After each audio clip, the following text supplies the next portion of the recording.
Michael O'Neill once said, when you find the courage to use your voice, it has the power to positively inspire and change the lives of others. It is one of the special gifts you have to offer the world. It is something to be cherished and championed, never hidden. And that is why we are here on Your Voice, Your Impact. I am the energetic EJ. I am a life and transformational coach, and I work with women aged 40 and above to turn their abandoned dreams into achievable goals by activating their voice for impact. I'm also a podcaster and an event host. On this show with me is Great, so amazing. The goal of this show is to help people use their voices to create impact. I am a physicist and a life coach. What I do for my clients is I help them build systems to achieve their goals whilst having fun doing it. On this show, we discuss topical issues that can inspire you to move. Like, subscribe, and share. Welcome aboard.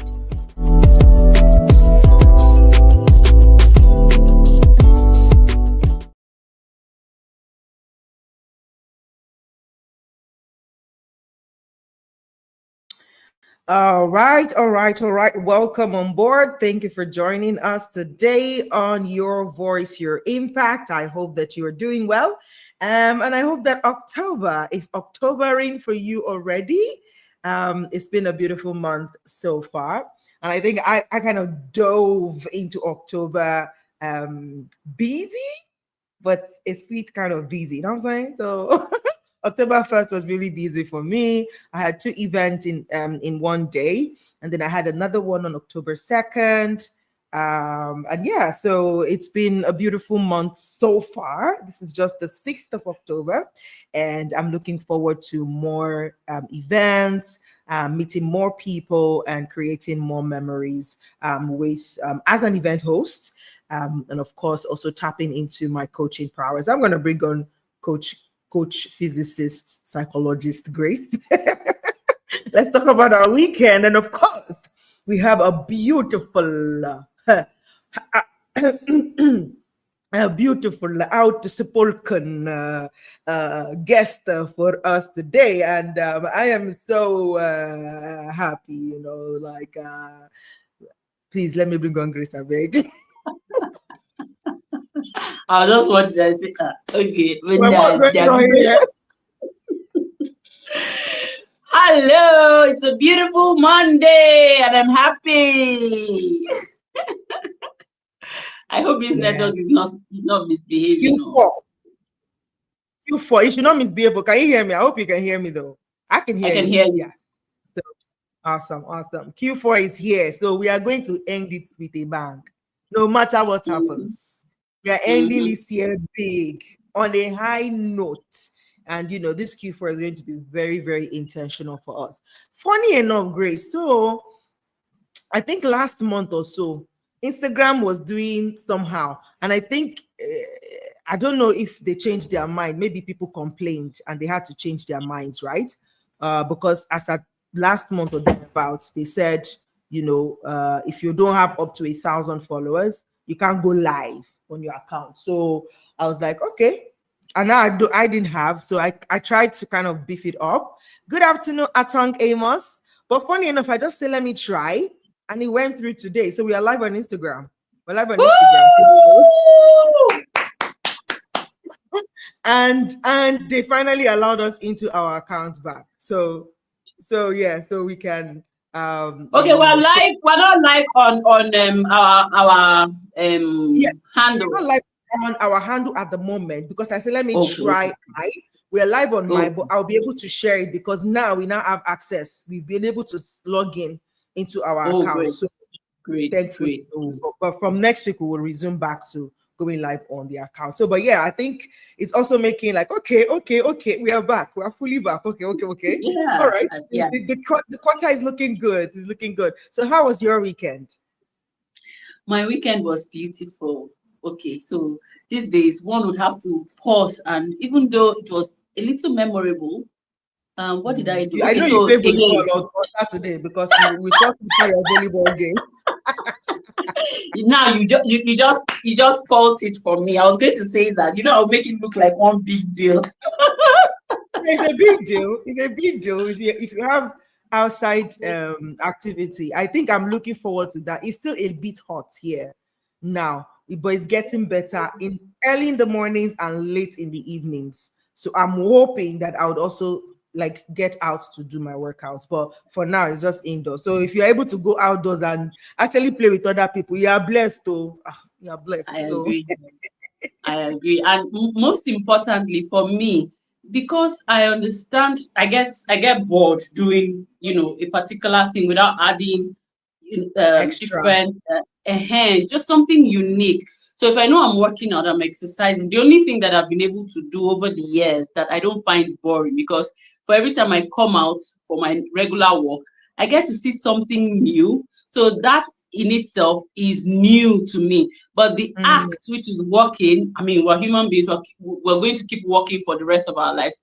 But I use that as a form of getting new information into my system every time I walk, connecting and all that. So for me, this weekend was the highlight for me was the last time I played volleyball was probably 3 weeks or 4 weeks ago. So I mm. I was able to do that this Saturday, and also connected with my nephew and niece twins. So I like saying I'm an aunt to twins, and that was it. And I did a photo shoot. It was just something we were talking Hey, about too. we we are looking out for the result. It's about time. It's overdue. It's long overdue. You have joined my sister. So It's me, long I when I talk about this photo shooting, I don't fancy it. Honestly, to be very frank with you, just take me. If I'm going to take passport, take my passport, and let me just be. I can use my phone to take 1 billion, pictures. But going to the studio, they'll say do like this, they'll say do like that, they'll say change. Oh, I find it really stressful. So overdue. my sister yabbed. She said, "You see that your picture for One your flyer. red You need a picture. new one." I like your sister. True confess. So you've been in the say, hey God, oh. So where is our love? Where is the love of calling us out on our inadequacies and bullshit? I was It's not waiting to inadequate, hear but from we're someone waiting. else. Your birthday is coming. So we're like, okay, let's wait again. Maybe this year to be different. We'll do photo shoot for this year. Let's see. So we're waiting, but I think it came early. You better do another one for your birthday. You better do I another one may for do, your I birthday. may not do. Me, I You will may do. depends on my mood. You I will might do, do. because for me, okay, let's see You how will it goes. do. Anyways, I did a photo shoot, and the photo shoot was mainly for a portrait, just for my Professional flyer. portrait. I mean, for the Yeah. flyers that we'll be doing. Let me have a different picture and all that. So, but the one that will come with different pictures, and maybe we'll see how that goes. I might do We'll something. work towards it. And we have a lot of creative people around us, so we should make it happen. Anyways, thank you so much for sharing that. Yeah. So today we're talking about health, leadership, and negotiation. So the first time I met this our guest today, the moment she walked, I was in a room for an event of a women's event, and I got into the room and I scanned the room, and I'm like, okay, that's weird. Normally, I wouldn't be the only colored person in the room, right? But that particular day, I was. So I'm like, why? Where are all my peeps? Why are they not here? And so I sat down, and then I saw her walking. I'm like, what? It's about time. But the moment she walked in, I knew I was going to connect with her. Like I just knew, but I didn't make the move. But I knew I'm going to meet this lady. And so after the event, we started networking, and then she walked towards me. I was talking to somebody, and then she just joined our conversation. That was it. We left the event together. We like it almost felt like we knew each other because after that day, when I got home, I'm like, who is this woman? Like I knew I was going to connect with you, but I didn't know the level or the depth with which I would connect with you because I was meeting her for the first time. But like I literally just opened up to her immediately. And I think it's because we connect on multiple levels. She's Nigerian, she's a behave yourself. She's a go-getter. I hope you can still hear me, right? Yeah, She's a yeah. go-getter. And I mean, she dressed well. So I'm like, okay, that's a plus. And then she is a woman of faith. So I'm like, okay, this is my person, right? And so we got talking, and when she talked about negotiation, I think that was one of the things that added on the fact that I knew I was going to meet her. When she talked about negotiation, I'm like, oh, I love the topic of negotiation because for the longest time, hi, healthy chef Steph, thank you for joining us. Hey, Hey, Steph is on board. Hey, good to have yes, you. on Instagram. She was a guest on our page. I mean, Yes, on our show. on Yeah, our on show. So I was like, yeah. I know that I really want to, learn how to negotiate. So when she talked about it, I'm like, this is somebody I want to talk to. But then the Mm, conversation led on, and she's an actual doctor, not just somebody that has a doctorate. And then she talked about the angle of health that she's in. I'm like, this is a brilliant woman. So I'm like, you mm. know what?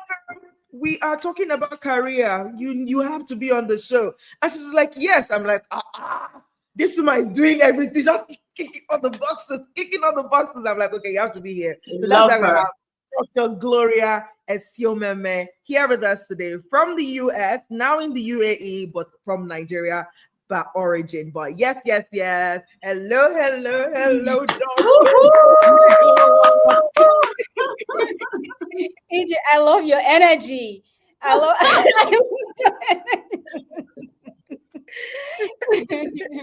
Thank you for having me. We're good. We're glad to have you here. How are you feeling in this moment? I'm feeling great. I'm really excited to be here. Absolutely. We are excited to have you here. So, so normally I will do your intro and profile, but I have there's an adage in Yoruba that says that when the soap is has stayed with the leaf, no, when the leaf has stayed with the soap for a long time, the No leaf need. becomes soapy. Bí ewé bá pẹ́lẹ́ ẹgbẹ́ ọṣẹ àdọ̀ṣẹ. What it means. So Gracie has rubbed off for me. And she's like, see, we like for people to introduce themselves, right? To say, Okay. okay, who are they? So we'll open the floor with that. Tell us who you are. I mean, I've seen some of your podcast videos, and every time I watch it, I just smile. The finesse, the charisma, the demure. I'm like, this woman. The So please introduce yourself to us in a very interesting way. But before the talk, let me just acknowledge people who are here. I see you, Mr. Moshood Hassan.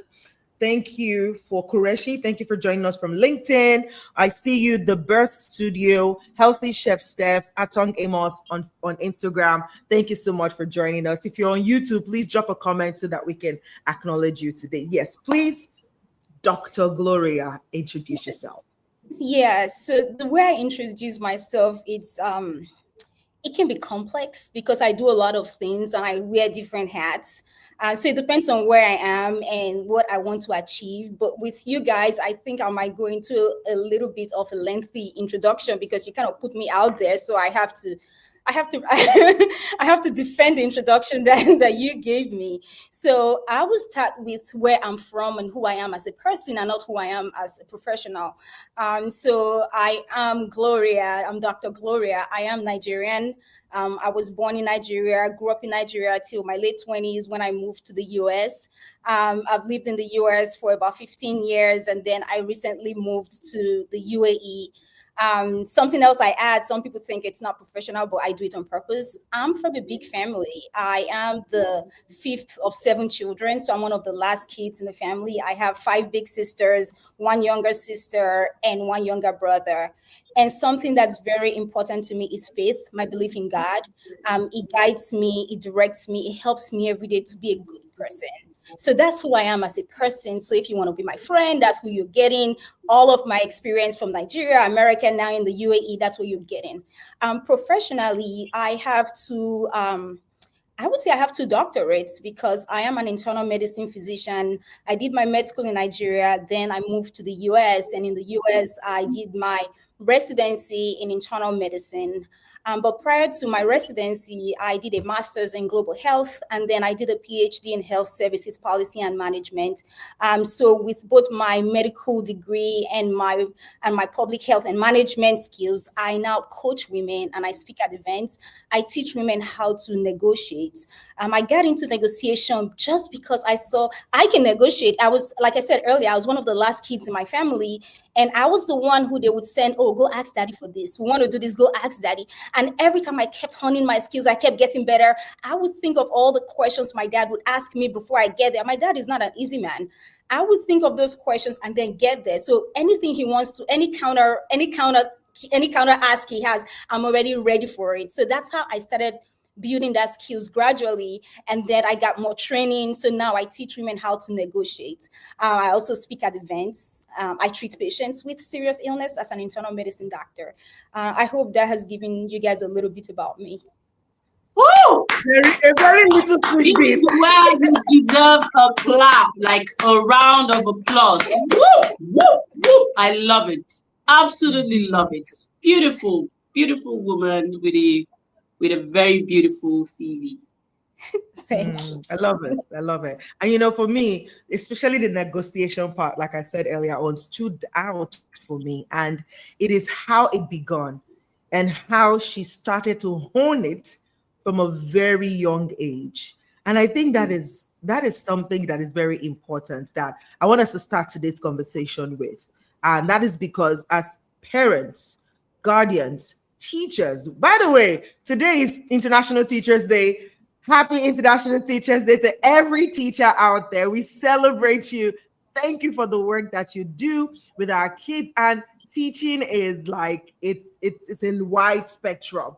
So if you have been able to teach, whether in a classroom, in a boardroom, online, teaching people what you have learned from your own story, you are a teacher. And so we celebrate you. Thank you for doing what you do.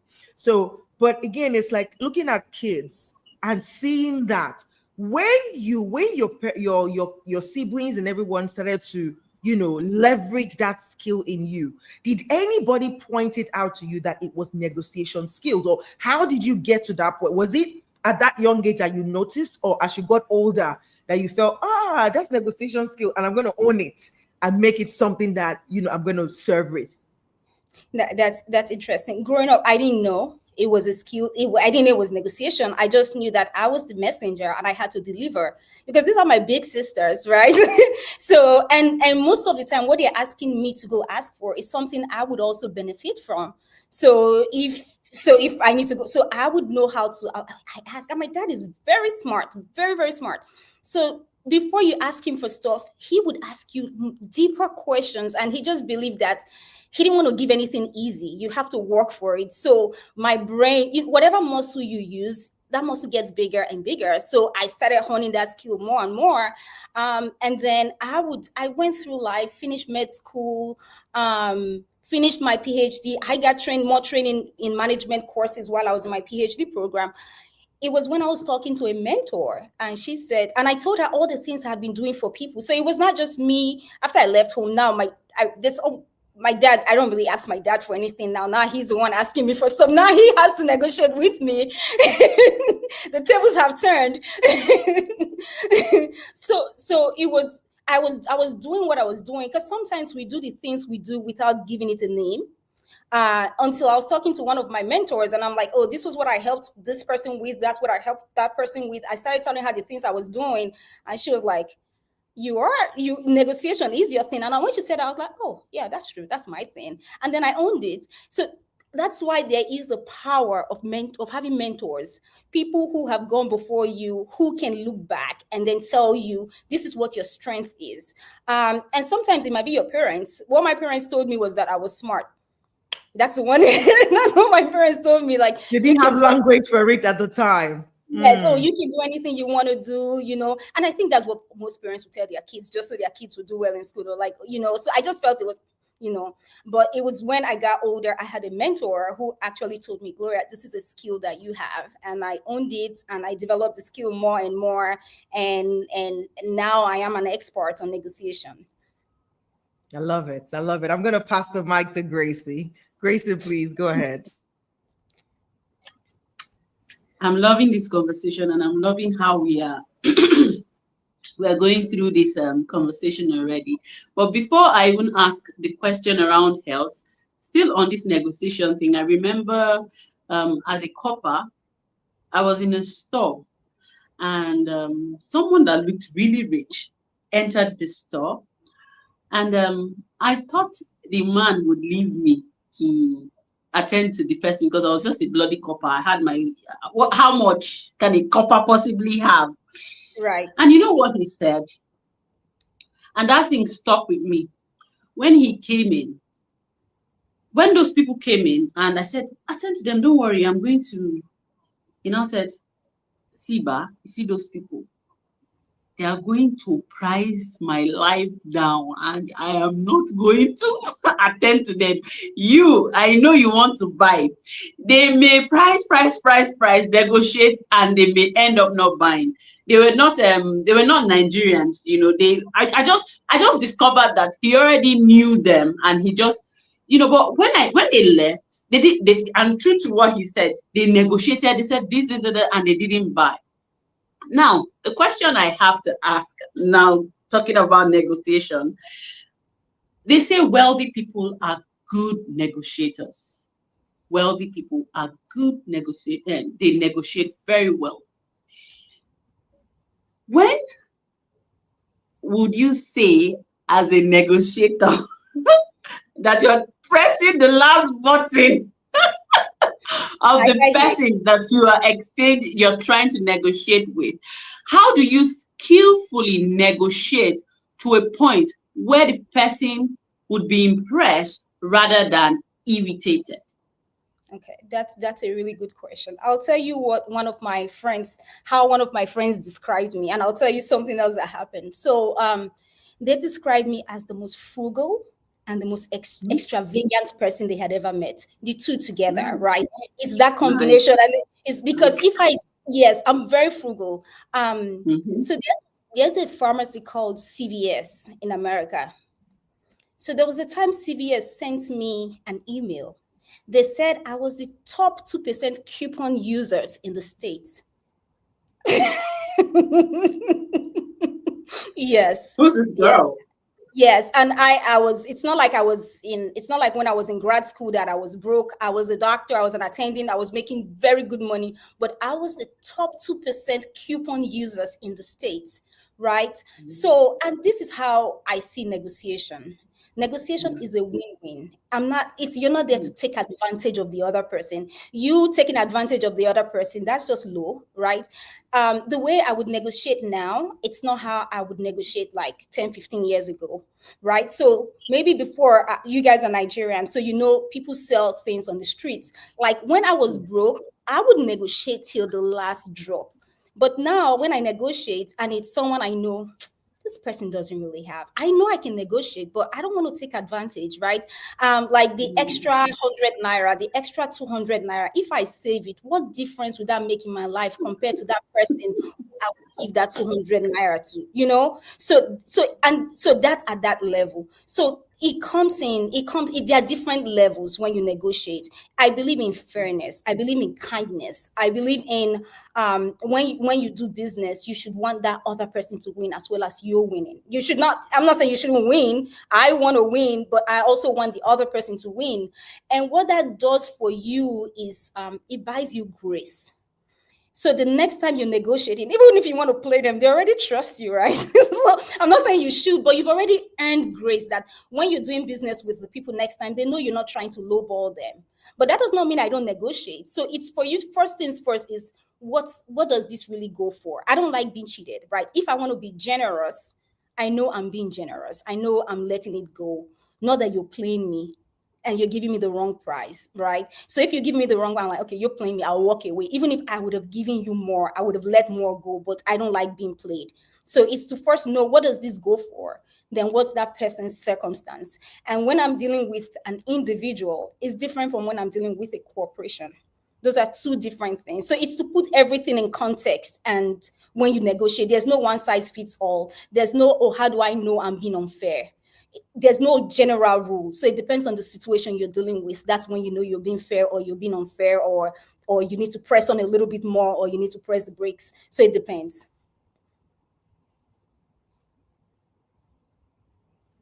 I don't know if I I love it. answered. I love it. You did, and I love it. The follow-up question to this is to someone out there, people looking for jobs and negotiate. When you negotiate, you're not, looking to, I mean, it's not about, products. Even, should I say, as a person, there are people that when they go for interviews, the they are they will sell themselves in such a way that when it gets to the point where they negotiate their salary, their employers already know that from that particular conversation, they might just lose the job.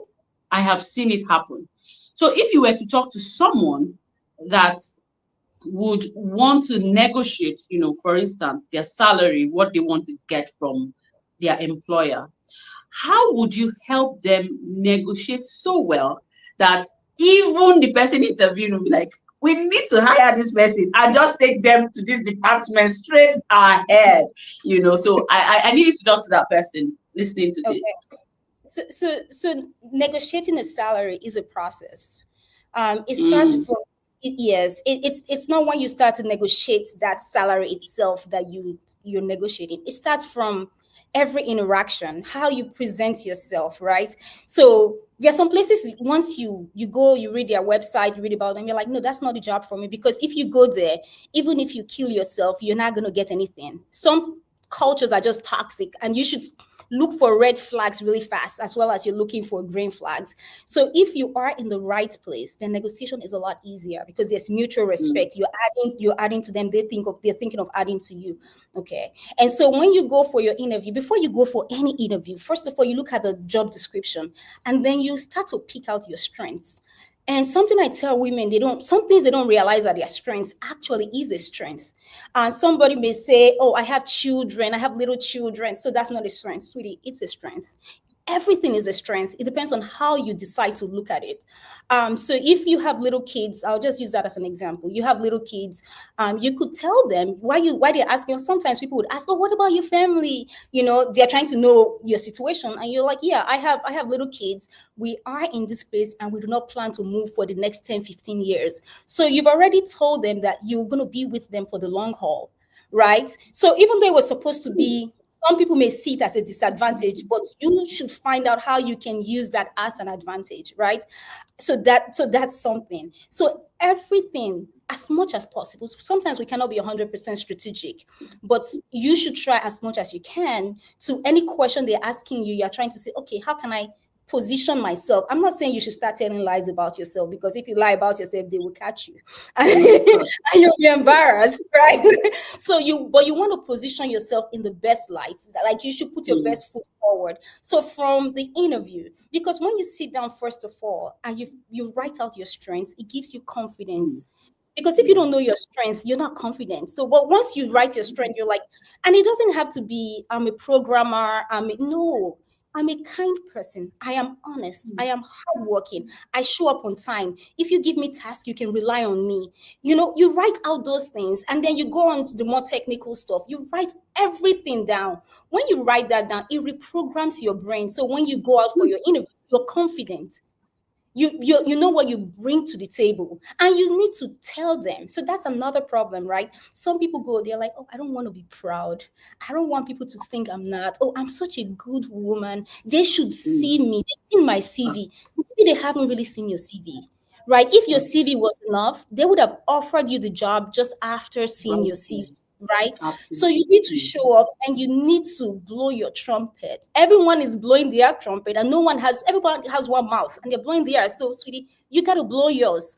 I'm not saying be arrogant. I'm not saying be proud, but I think it's you are a liar if you have this fake form of humility. You're lying if you do not say who you truly are.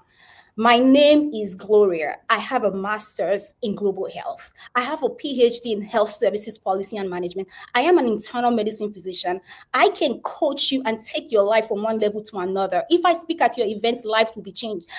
I'm not lying. That's who I am. Right? I'm not being arrogant. That's who I am. So whoever, you should be able to articulate who you are, right? And if it's a problem of I'm not very eloquent, that's a different ball game. Every skill can be learned. We can practice on that, and then you will kill it, right? But if it's the mindset of, oh, I don't really want people, you're shooting yourself in the foot. Because another guy would come up who is not half as qualified as you are, and he will tell them he can raise them from the dead, and they'll employ him, right? So I that hope I don't jump from this my seat with excitement that the thing is just you're just giving back. Okay, yeah, so that's how first of all you prepare yourself, right? Just for them to want you. You should make yourself the only choice. Fine. Another person may come and be able to present themselves better than you can, but I do not believe in competition with another person. You're running your race, so present the best version of you. The best version of me may not be maybe less than the best version of the other person, but I would walk away knowing I presented the best version of me. And then even if the best version of me is not good enough, then I'll keep improving on this version of myself till I get better, and I keep getting better, and I keep getting better. All right. So we've talked about how you start with choosing the right job, how before you choose the right place to interview, you write all your strengths, right? And then once you show up, you need to blow your trumpet on what you've done before and what you can do in the future. And then when it comes to the actual portion of negotiation, I would say before you even go, know what the salary is.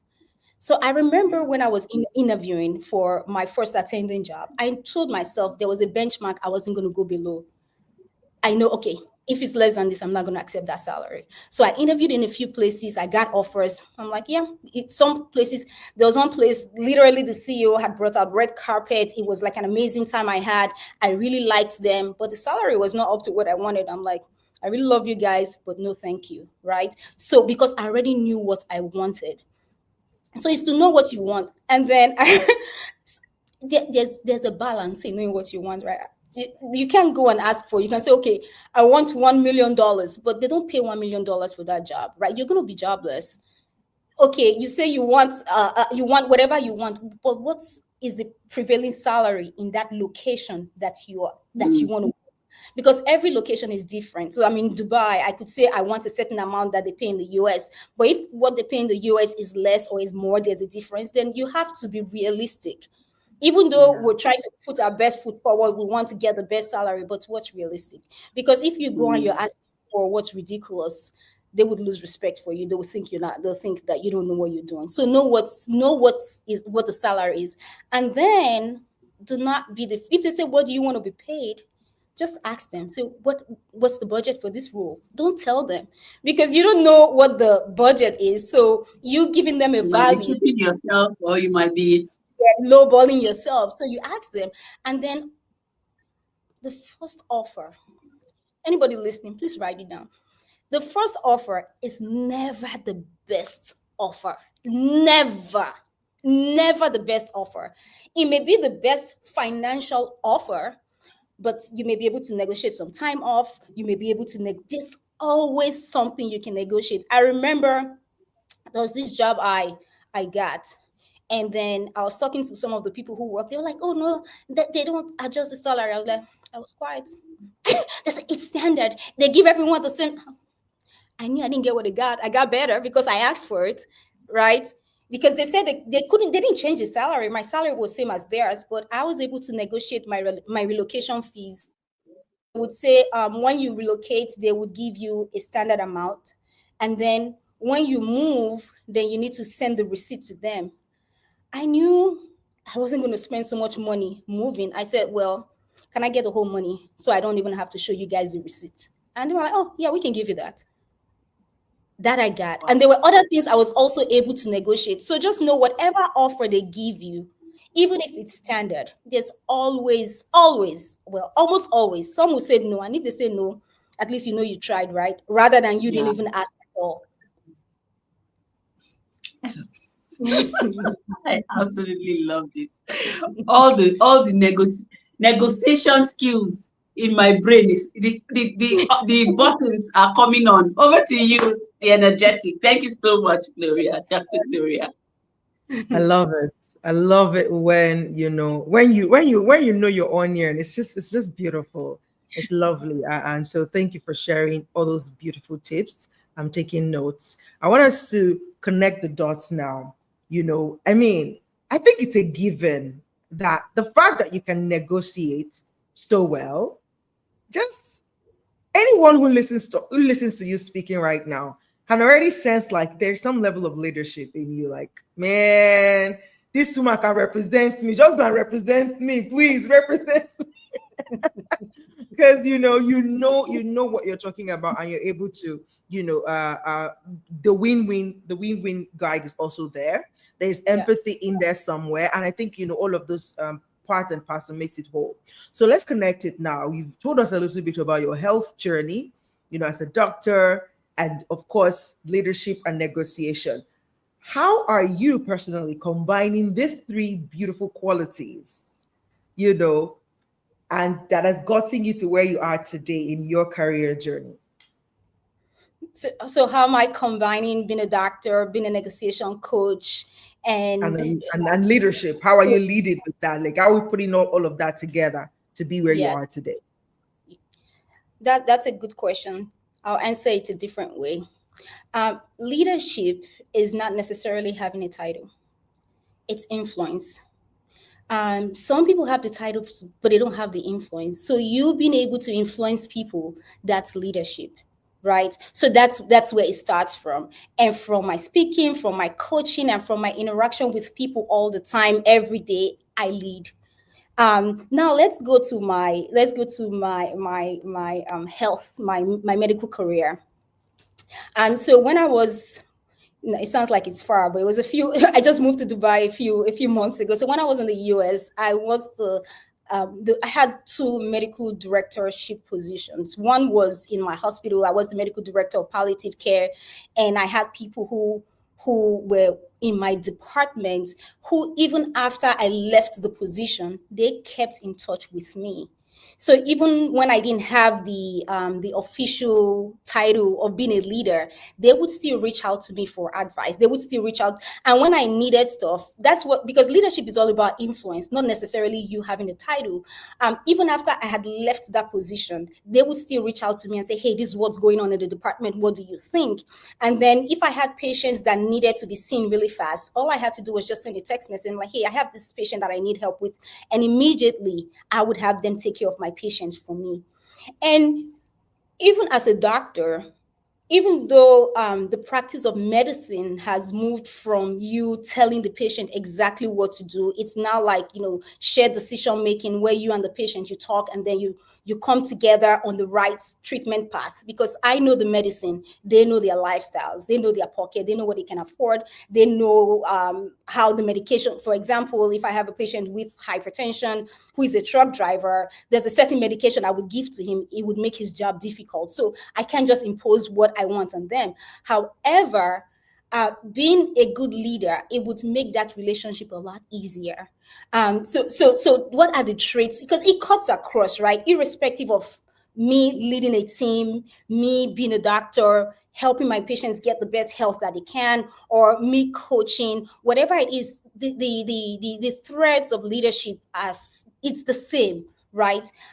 Listening, knowing what's important to that person, the people who you're leading. And some people, when you listen to them, if they're not performing well, it's not because they do not want to perform well. Maybe they don't even understand, or someone keeps showing up late. It's not, sometimes if you're Nigerian, maybe it's just what it is. But for some people, maybe they have other situations that if you have more, if you know about, you would say, you know what, why don't you come in by 10 and then you leave an hour after? You can make that happen. So it's listening, and then truly caring about the people who are in your cycle, people who you're caring for, people who you're responsible for, people who you're leading. It's truly caring about them, because the more you care, the more you listen, right?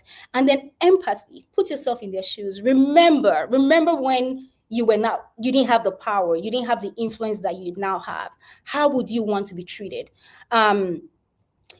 I know we say treat people the way you want to be treated. I get that 100%, and we should. And but however, there's what one of my elder sisters would say. She says, they say treat people the way you want to be treated. But however, but the question is, how does that person really, really want to be treated? My best food is maybe jollof rice, right? So because my best food is jollof rice does not mean I offer jollof rice to everybody, saying I'm treating everybody the way I want to be treated. So you listen, right?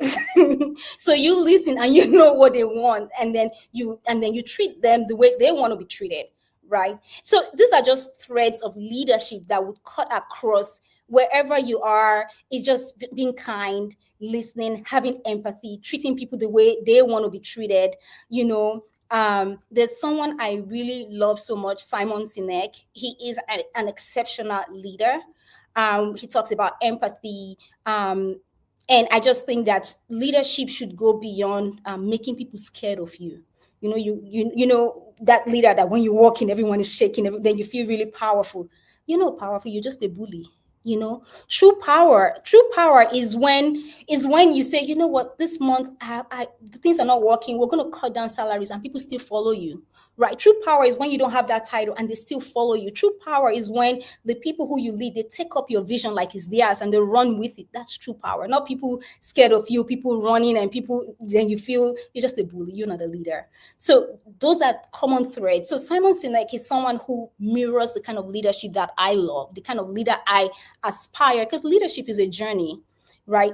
I haven't attained, there's no attainment. We keep pursuing it, we keep trying to be better. You make mistakes, because sometimes I can be short, right? Because maybe I have expectations, and then I'm short with someone. I go back, I'm like, you know what, you could have done better. And I'm like, okay, this behavior, it's not going to happen again, right? So I'm learning every day to be better. I don't think I have attained. I pray I never attain. I hope that I keep learning to be a good leader till the day I die. That's my goal, to forever learn to be a leader. So all of these traits, you can, whether you are a teacher, whatever you do, and you don't need to have a role at work as a leader. You could be the most influential person with no title, and it pays off. Just kindness. These are traits that would pay off in the long run. I hope that answered your question. You ate. You ate. So that's how Gen Z would say it. You ate and left no crumbs. Thank you so much. I love your answers, and it's just so beautiful to have you have that aspiration as well, to keep learning until your time here is over. And I just love it. Now, my next question for you is, you work a lot with women and you're teaching them to negotiate. What are some of the things that you have noticed about them?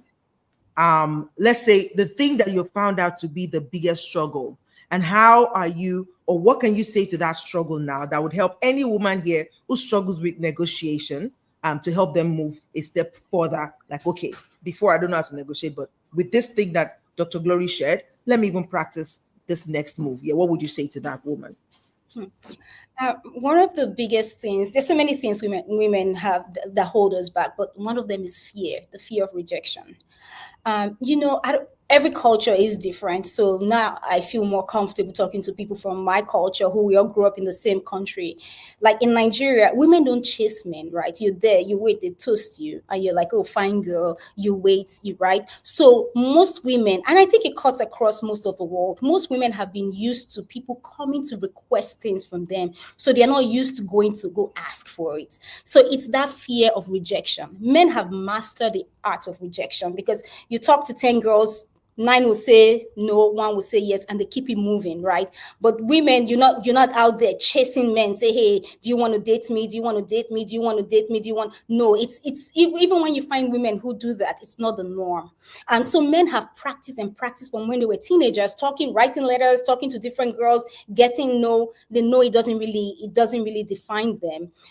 There's a lady who I was coaching, and she said, oh, I said, why don't you ask? You need this stuff. Why don't you ask XYZ? She said, oh, I don't want them to say no. I said, so what? If they say no, what has changed? Are you shorter? No. Are you going to be blind in one eye? No. What has changed? It's just your ego that has been crushed a little bit. So I told her, I said, go ask 100 people for something and document it. And the people who will likely say no, go, because if 100 people say no to you, then it doesn't really even touch. The first one will go like, the second one will go. After a while, you've already destroyed that fear, and then you go ask, and you never can tell who would say yes when you ask. So like the last place that I worked, I remember when I was going to negotiate for the team, it was someone who gave me the idea to negotiate. It was not my idea. We were in a meeting, and then she just kind of whispered it in my ear. She was like, it would really be great if we worked 3 days a week. I was like, really? I said, okay, I'm going to ask. But no, she said, I was like, oh, okay. I thought she was going to ask. So the meeting went on, and they said, do you guys have anything to say? She talked about everything, and she didn't talk about that. I'm like, look at this woman, right? Look at this woman. Well, I raised up my hand, and because then I was already working 4 days a week. It was full time, with about 4 or 5 weeks of vacation time.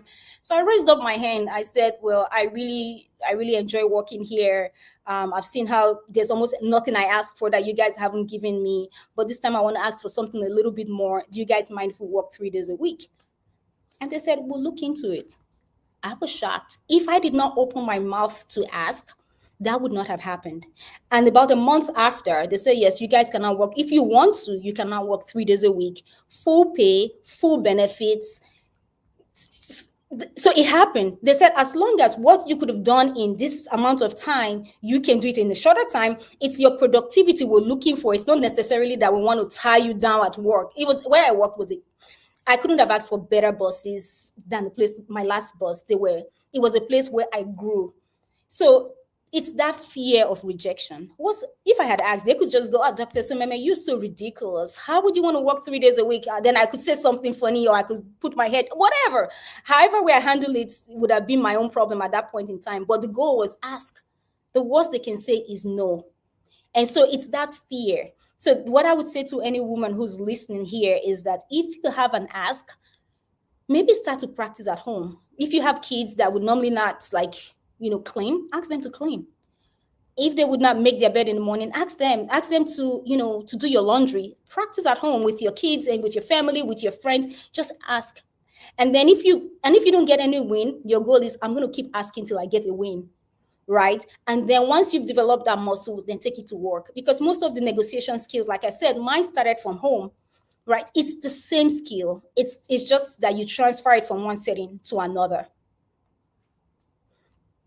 So. Wow. So good. I passed on the mic back to Grace. So good. So good, really. So let me just say it out there. Dr. Gloria. Yes, ma'am. Would you like to be my friend?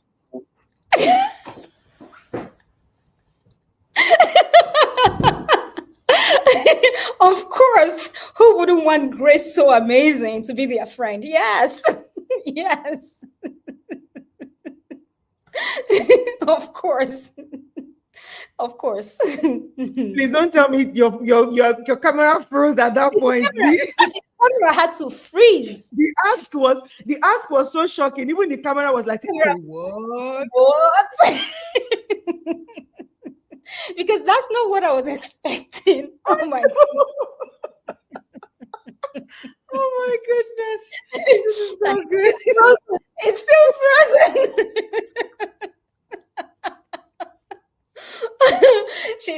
It knocked her out. The question was just so strong. The internet was like, what, Grace, so amazing. Get out of here. Get out of here. Oh my goodness. But that was classic. That was classic. I mean, that's Grace for you. Grace is very, very, very big on practicalities. Like, she never listens to a conversation and goes just like, good. No, she ensures that she practices, even if it's one thing from that conversation. So this is her, like, I don't have to wait till after this show. I'm going to do this thing right now. That's what it was. That's what I'm asking. Just to activate it, like, you know what? I'm going to ask. What's the worst that can happen? That's her doing that.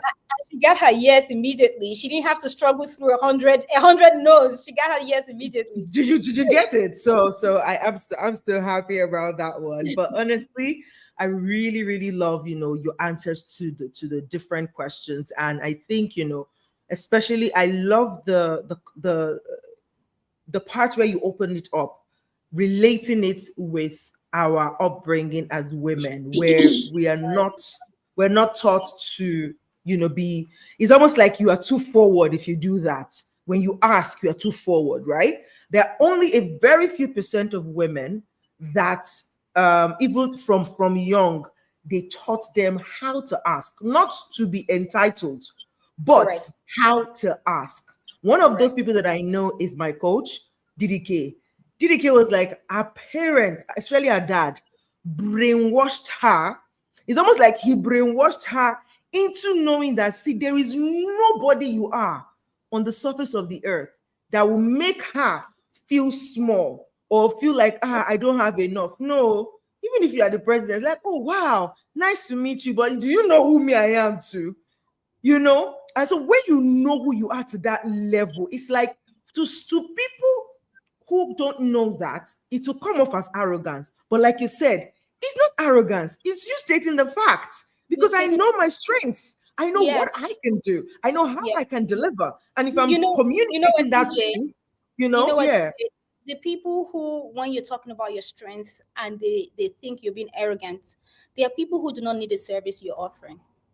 There are people who Mm, they don't need you, right? So let's say I have a pain point and I hear someone talking about my pain point and I go, oh, that person is so arrogant. No, like Grace, I would say I want you to be my friend because you can solve the problem that I have, right? So anyone who's saying you're arrogant, it's okay. Everyone is entitled to their to opinion. their opinion. And I Yes, also but think, Grace, we yeah, say I your also question think, was you're so strong, it knocked you out. but do you understand? They want to spoil my show. What, I told you that I did something so that I won't get what's it called now? I won't be disturbed. But that person said I will disturb you. Want to ask somebody else to be your friend? I will disturb you. Thank God for comebacks. All right, yes. so I want to be your friend. I need you to say it on the internet, Okay. please. So I already said it before, but it's okay. I'll say it again. We can officially become friends. And you know the cool thing, like it's on record when Grace and Gloria became friends. They became Now, let me even tell you the story. My first friend ever in life, Gloria. Hmm? I finished as a child. And then secondly, I'm going to do a series. I was even saying it that, after our friendship, this thing. So I started collating. I said, let me even see the names of my friends, my close friends. And then in primary school, another Gloria. And then in secondary school, and I'm like, okay, Gloria. All right, that's on a lighter note. I really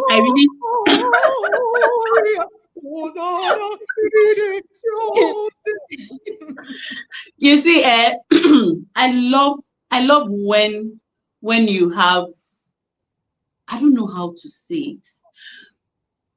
A show just went. There's this show, BB Niger just ended, and there was someone in the house, a medical doctor in the house, and then there's somewhere I'm going with this thing I have to say now. It was observed because that show is getting to understand people and all of that. They said a lot of things about him, very intelligent. And what I was able to gather from the conversations online was that the guy had a very, very high IQ, which is something that is very predominant, or something you find around people that are in fields like yours.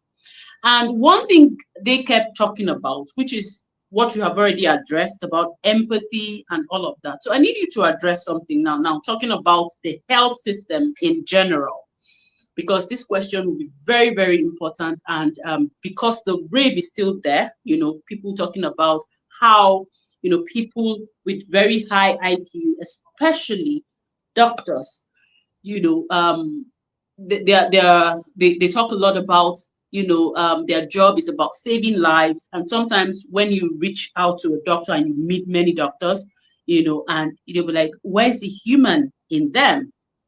They kept saying all of that. And I know it's not the story. They used just one man who happened to be on the show to come to terms with that. Now, I need you to talk to us, in the health sector. Share some of the things that even doctors suffer in that profession as medical doctors. Talk about the high IQ, low EQ, and then finally, sorry, I'm dropping all of this when we're almost wrapping up, but it's very important. And talk about how doctors also need to ask for help. That's a loaded question. So let me start with this. I always like to look with the lens of compassion. And some of these people that you say they have high IQ, some of them they're just highly functional autistic people. So they already have some of most, yeah, it's very common among doctors to have people who are autistic. They can process information, bring it out. And if you do well in school, you pass your exams and move on to the next class and move on to the next class and then you graduate as a physician. And some people just cannot learn empathy if they're autistic. So let's just give some people that grace. And then some people they're just assholes, for lack of a better word. They're just that, right?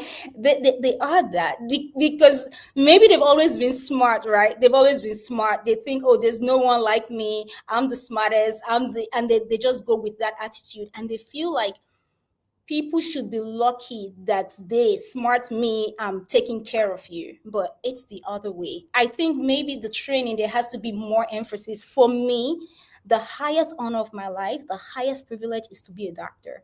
Let me tell you why. Someone who hasn't met me before, right? You haven't met me. You don't even know if the degree I say I have is real, right? But they just called me a doctor. And then you walk into my clinic. I would ask you the deepest, darkest secrets, and you will feel compelled to tell me. You would tell me some of the secrets that I hold. It would scatter some families. Some of the things I know. One person comes in, tells me all the secrets. Another person comes in, tells me the secrets, and their family members. But to me, I take that as an honor that someone will come in and tell me all, and I say, oh, take off your clothes, and they take it off. They don't even. It's like, oh yeah, so it is an honor and a privilege for you to be a doctor. Maybe going through school, it was hard work. It's a lot of sacrifice. I get that part. I did it, and I did it twice. Like, I didn't just get a medical degree, I also got a PhD. So I've worked hard. I know hard work. But at the same time, if every doctor begins to see it as the highest honor and the highest privilege of your life to be able to care for people, I think it might change that mindset. I'm Christian, so I've been learning kindness all of my life. And I'm still learning kindness, to be kinder as I get older. So that kind of helps me. However, when I was in my PhD program, my dissertation was on shared decision making. So that kind of helped hone my skill a little bit, where my research was to look at how I don't just make decisions for my patients. I come up with the clinical idea, they come up with their own part of the history, and then we go back and forth and then come up with a decision. So just doing that also, it just shows respect. And talking about doctors seeking help, that's like, that's hard. And it depends on the help you need. There are different helps. We all need help, right? I need help. We all need help, but it depends on the help we need. And sometimes when you don't know there's a problem, you won't even know to seek help, and you won't know what kind of help to seek. If you're there just being arrogant, you treat all your patients like, oh, you're after God, you're the next person, and sometimes you even overtake God. So you won't even know that there's a problem because you think that that's how you're supposed to treat patients. I remember I had, but it happened. It was a joke, but it happened.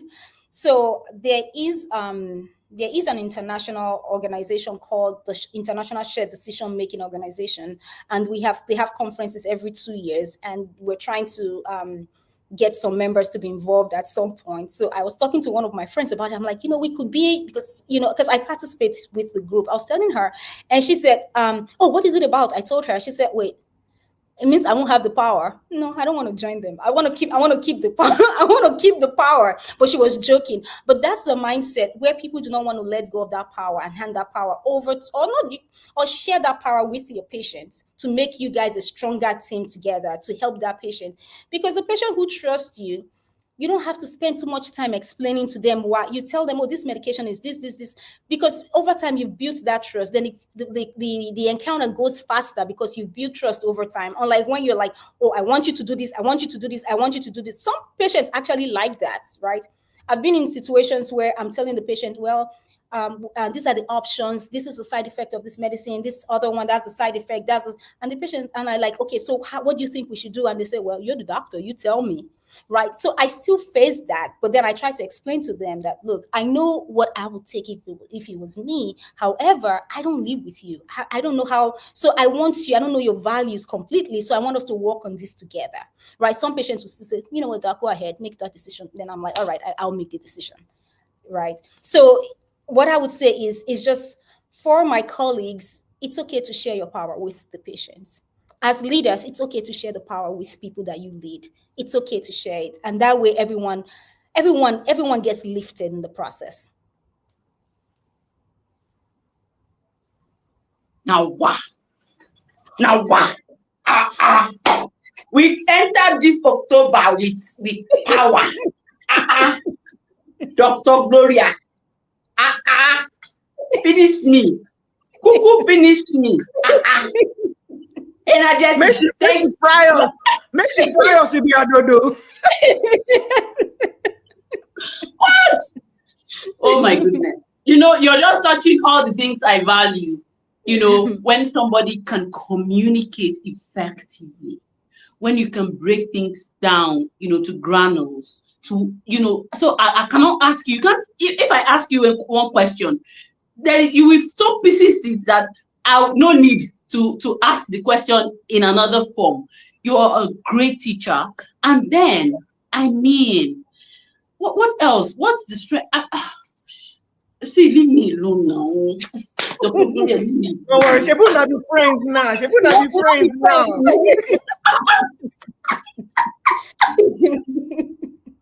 I love this. Oh my gosh. Guys, okay, so this is one of the blessings of doing what we do on this show. And I've had people even kind of it's been a while we've been doing this, and so they will check. I'm like, what are you girls doing? Like, is this thing really making any sense? When people look at the outside and look at the numbers. But honestly, what even us, myself and Grace, what we get from this show internally, in our mindset, in meeting people and actually getting into the heads of other people, it's unquantifiable. Like, we can't even explain it to you, right? That's on one end. But also the depth of relationship that it is bringing for both of us as partners on this show is amazing. And now it's extending, like officially, Grace and Gloria are becoming friends on this show. Like.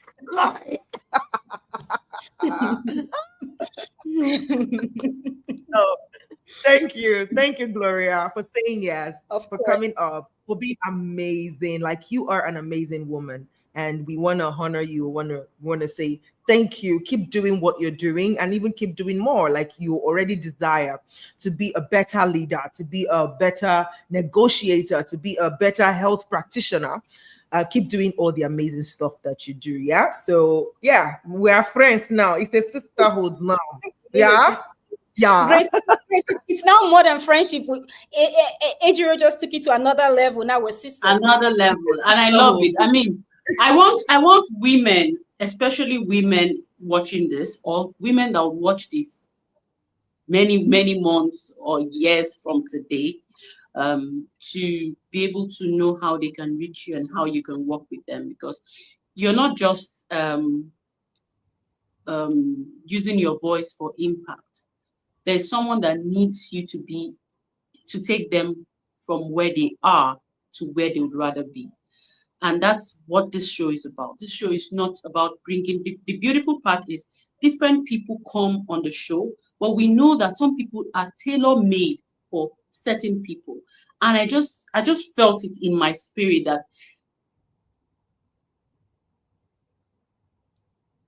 Oh, a to, call is coming in to again. Okay, are you back? Yes, yeah, go to ahead. connect. Yes, the person is just hanging in and trying all options, but they just need to connect with you so that they can get to where they'll get to. How can they reach you? And what is the first thing that you need to let them know so that they will know that this is the problem that you solve for women?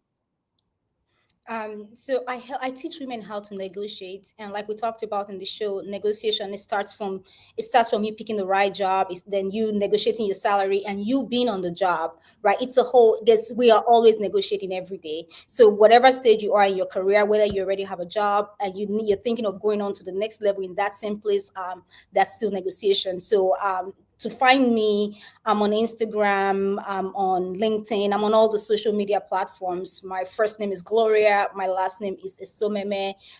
You can find me there, send me a DM, and then we can have a conversation. And if you want to listen to, I have a podcast. It's called Negotiation Secrets. If you want to listen, you can get some nuggets from that podcast as well.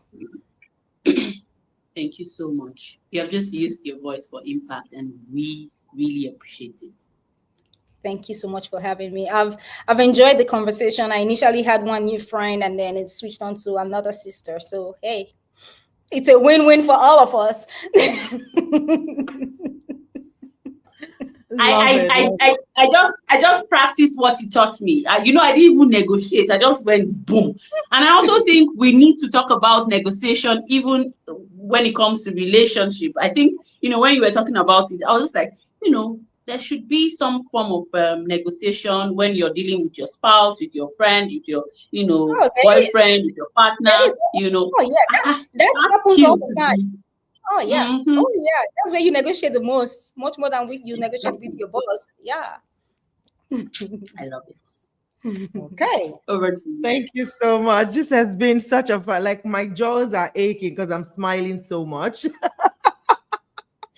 But this has been such a fantastic conversation. If you missed out, maybe you joined us halfway, please grab your seat and watch the full episode. Like I can assure you, something beautiful will drop for you in all of the conversations. And of course, do connect with Dr. Gloria Esoimeme across social media. I think on LinkedIn, she's Dr. Gloria Esoimeme. On Instagram, she's Gloria Esoimeme. At least if you Google Gloria Esoimeme, you would find her, and do connect with her. And if you need to up your negotiation game, especially if you're a woman, then this is the right coach to work with. All right. So if you are in the UAE and you love to meet her, yes, follow her. I know she's going to be speaking on so many stages very soon in the UAE. So you want to look out for that and, join some of her events so that you can meet her in person and see how that expands or grows from there. But thank you for being a part of the conversation today. Next week, we're continuing on the career conversations. And yeah, we're going to be talking about something interesting next week with another coach that has to do, I think she works in the digital space, but yeah, we would give you the details before then. So we have another, and then after that, I think we didn't plan this, but most of our guests this month are women. Let's see if we'll find one man to wrap up this month, but all the guests that are lined up now are women doing amazing work in their spaces. So yeah, it wasn't planned. So it's not like we're celebrating Women's Day, but it is just what it is. Like, all right. So till we come here again next week on another episode of Your Voice, Your Impact. Remember, you have a voice, and that voice is meant for impact. We are hoping that you would use it this week. All right. See you next week. Bye-bye, guys.